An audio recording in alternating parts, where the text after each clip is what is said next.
back your return for life. Don't be kind of certain or almost certain. Be 100% certain. Switch to Jackson Hewitt today and get 50% off tax prep. Limited time offer for new clients filing at participating locations. Max value $200. Visit jacksonhewitt.com/50 return. Sports Talk with Bobby Hebert and Mike Detillier on WWL and Odyssey Station. Connect on the Oakwood Hart Jewelers Talk and Text line, 504-260-1870. Back here on Sports Talk on the Big 870, Mike Detillier along with Charlie Long. And we're going to go to our Oakwood Hart Jewelers Talk and Text line. We have John Butchko from the Locked On Jets podcast. John, thanks so much for joining us this afternoon. My pleasure. Great to be here.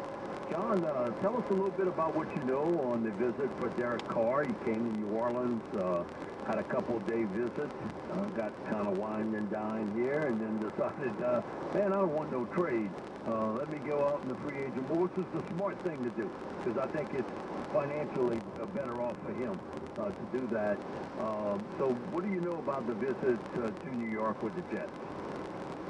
It's interesting because in the lead-up to this visit, it really had not seemed like the Jets had a ton of interest in him. All of the buzz in the media was about Aaron Rodgers being the Jets' primary target. And then, maybe about a day before he came to New Jersey to visit the Jets facility, the word broke that the Jets were actually the only team other than the Saints to speak with the Raiders about a potential trade for Carr before he was released. By all accounts, it sounds like the visit went well.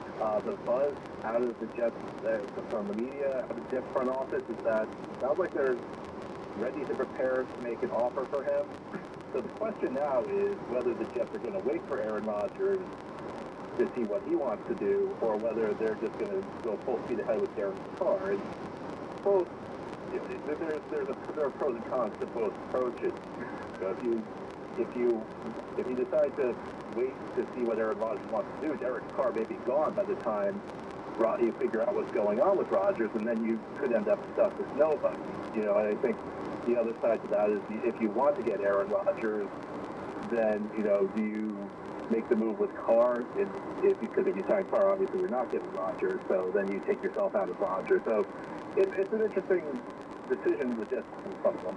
With the Nathaniel Hackett hire, man, I want to know how that went down in New York after watching what happened in Denver when he was running this show. The Aaron Rodgers thing, I think, is so intriguing. I can't see him walk back into that facility again. I think the way he walked off that field, and every indication from everybody in Green Bay is, you know what, he's ready to leave, and we're ready to get rid of him at this point. And would New York be the right fit? Because, man, you guys got a whole bunch of really good, young, talented players. Would he be the final piece of the puzzle? Because Derek Carr is going to upgrade your quarterback position. Aaron Rodgers takes it to another level.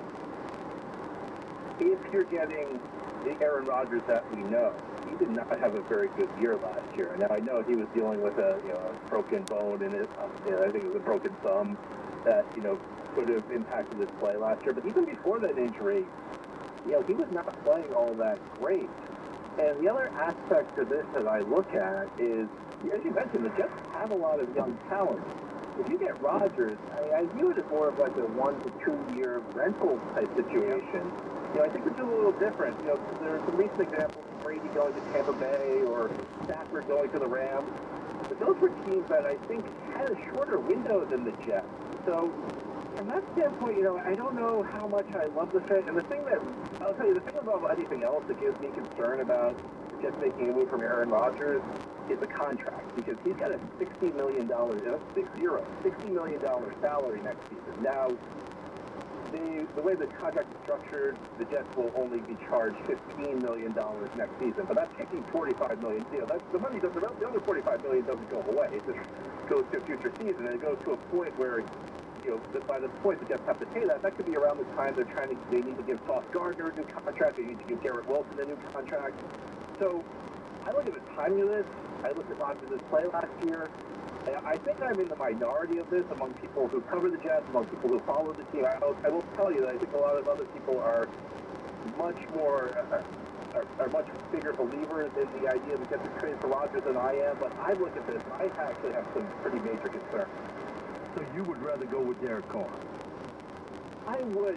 I view Derek Carr kind of akin to what the Kansas City Chiefs did 10 years ago when they got Alex Smith, where he can buy his time. And I think one of the problems the Jets have had, and this goes, you can take this all the way back to 2009 with Mark Sanchez, is when they have drafted a quarterback in the first round, it's been a desperate situation where they had to pick a quarterback, and that was true with Sanchez in 09, right after Brett Favre retired.